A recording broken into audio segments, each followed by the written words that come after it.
sommes presque à la fin de cette émission. Monsieur Kwasi Koussé. Alors vous avez tout entendu et on va aller droit au but pour terminer cette émission. Selon vous, quels peuvent être les mécanismes à mettre en place pour prévenir de telles agressions à l'avenir lors des rassemblements politiques? Bon, merci encore Serge de me donner la parole, et comme on va conclure, je voudrais répondre à un de vos appelants en fait, quand il demande si le Togo est un pays normal. Je veux lui dire qu'il y a longtemps que le Togo a perdu de sa normalité. Un pays où on assassine le premier président élu, à savoir Sylvanus Olympio, et il doit être enterré en dehors du pays qu'il a défendu, et ça pose déjà problème. Et depuis, il y a eu des assassinats, jusque dans les camps des militaires. Et récemment, je crois, pour le professeur Issoufou l'a dit, on a vu Majulba qui a été assassiné. Et avant cela, les Tavio Amorin, les Atchouché Agbobli, et aucune enquête n'aboutit au Togo. Et donc, notre pays, le Togo, n'est pas normal. Et je vais le répéter ici. À ceux qui croient que la CEDEAO peut être une communauté normale quand il y a le Togo en son sein.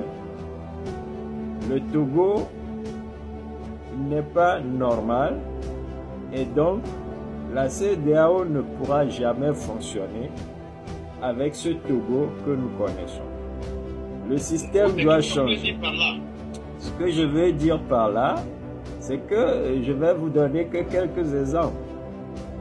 Et la CEDEAO qui envoie un député dans un pays, M. Bassa l'a dit, doit assurer sa sécurité. Si elle ne peut pas la faire, eh bien, les autorités du pays sont censées assurer cette sécurité. Mais c'est cette même CEDEAO qu'on voit qui dit « Ah, votre sécurité n'est pas assurée, vous devez partir, nuitamment, etc. » Alors que c'est très simple de se demander si cette CEDEAO-là, en fait, vraiment voulait protéger son député. Puisqu'on l'a vu en pleine assemblée et qu'eux-mêmes ont tenu, c'était des dames qui voulaient porter la main sur ce même député. Pourquoi? Parce qu'il dit des choses, des vérités qu'ils ne veulent pas entendre. Moi, je dirais, comme disent les policiers, à qui profite ce crime-là sur Guy Marius Sagna? C'est facile de remonter la pente. Si on pose cette question, on pourra savoir qui sont ceux-là qui ont envoyé des gens le maltraiter, le malmener. Et que la gendarmerie qui était là n'a pas voulu intervenir. Et qu'après cela, on veut déposer une plainte. Les policiers ne veulent pas prendre la plainte. Pourquoi? Parce qu'ils savent d'où vient l'ordre. Ils ne veulent pas prendre ça sur eux. Ils ne veulent pas prendre le commissaire. Ils ne veulent pas prendre ce bagage-là et mettre sur sa tête. Vous comprenez? Donc c'est tellement clair pour nous qui connaissons le Togo. Et moi, ce que je veux vous dire, je vais le répéter avant que de m'arrêter.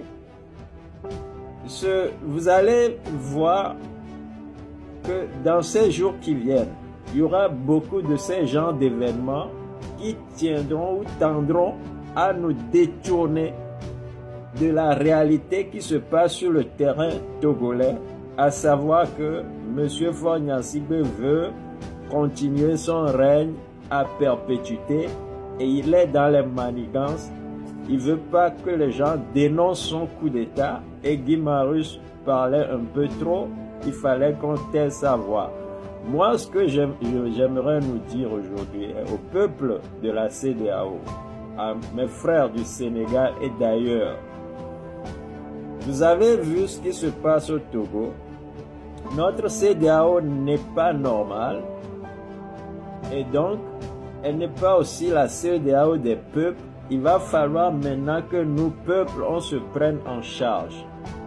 Au niveau du Sénégal, si on ne peut pas déposer une plainte au Togo, il faut qu'au niveau du Sénégal, on puisse déposer une plainte du moins à l'international. Jusqu'aux Nations Unies, on doit être en mesure de poser des questions à M. Faure Gnassingbé sur comment il sécurise son pays, il sécurise sa population, il sécurise ses camps de militaires contre les terroristes que lui-même il sait d'où ils viennent. Il y a beaucoup de choses à dire et moi je veux juste que le peuple que nous sommes commence par ouvrir les yeux, mais qu'on commence par poser des actes.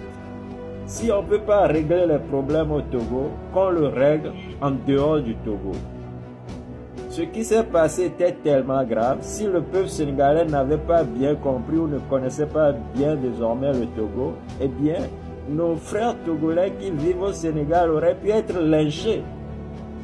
Vous comprenez? Et ça, ils l'ont évité. Mais il faut qu'on sorte quelque chose de ce qui s'est passé, qui profite au peuple. Et donc, il faut que désormais, ceux-là qui ont compris ce qui se passe au Togo, eh bien, ils se donnent la main pour qu'on mette fin à l'incongruité qu'est notre pays aujourd'hui au sein de la sous-région.